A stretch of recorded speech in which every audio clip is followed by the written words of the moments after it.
కొండ, I don't remember still, but ఆ ward I think it is 59 అండి. 59 వార్డులోకి ఒకసారి ఆనంద్ లేనప్పుడు నాకు ఏదో ఒక ఫంక్షన్ పంపించారు, నేను వెళ్ళాను సార్. వెళ్తే అక్కడ కొండ మించి అందరూ దిగి వచ్చారు.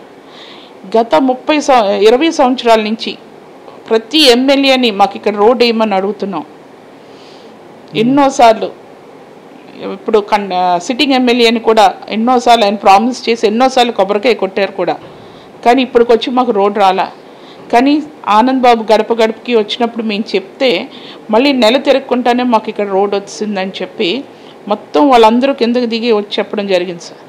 సో అప్పుడు అనిపించింది, ఓకే మాట ఇస్తే, ఇప్పుడు మన సీఎం గారు అంటారు నేను మాట ఇచ్చానంటే మాట నిలబెట్టుకుంటాను అని. ఆల్మోస్ట్ ఆనంద్ కూడా మరి సీఎం గారు లాగే మాట ఇస్తే మాట తప్పడు, నిలబెట్టుకొని తీరుతాడు అన్నది ప్రజల్లో ఆ నమ్మకం వెళ్ళింది సార్.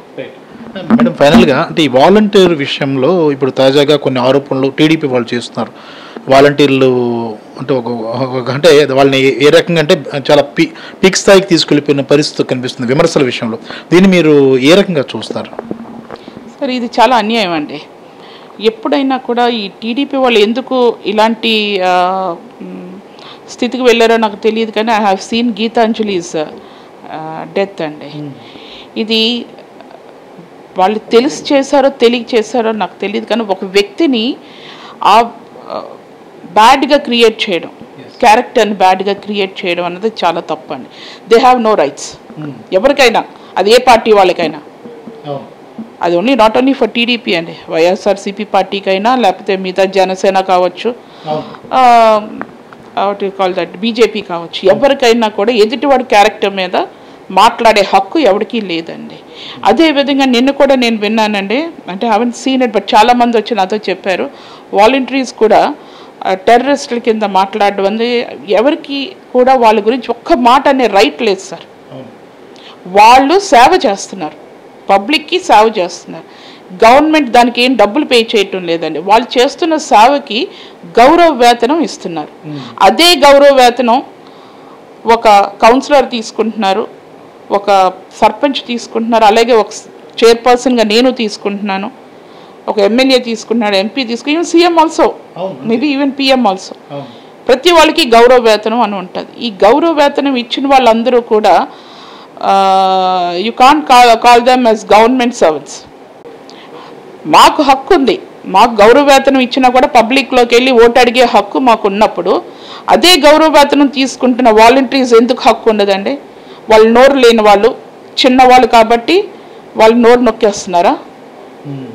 ఇది కరెక్ట్ కాదండి.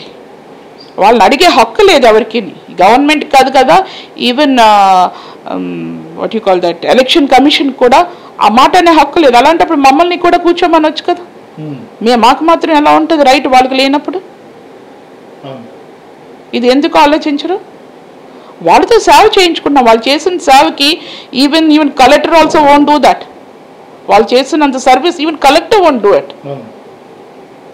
ఉదయం నుంచి సాయంత్రం వరకు ప్రతి ఇంటికి తిరుగుతారండి, తిరిగి వాళ్ళ కష్టాలు తెలుసుకుంటారు.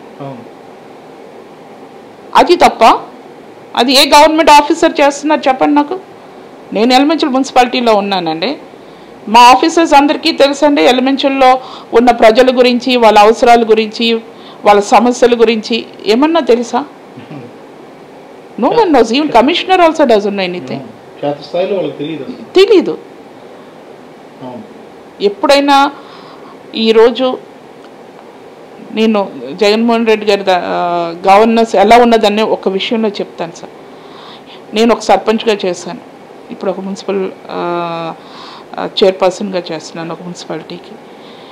ఇంతకుముందు లాస్ట్ టైం కూడా నేనే మున్సిపల్ చైర్పర్సన్. సో అప్పుడు చంద్రబాబు నాయుడు హయాంలో నేను ప్రతిరోజు కూడా మా ఇంటికి ఒక 15-20 మంది ఏదో ఒక సంస్థ వచ్చేవారు సార్, ఏదో ఒక సంస్థ. కానీ ఈ రోజుల్లో మా గుమ్మంలోకి అసలు ఈ సమస్య మాకుంది అని ఎవరూ రావటం లేదు.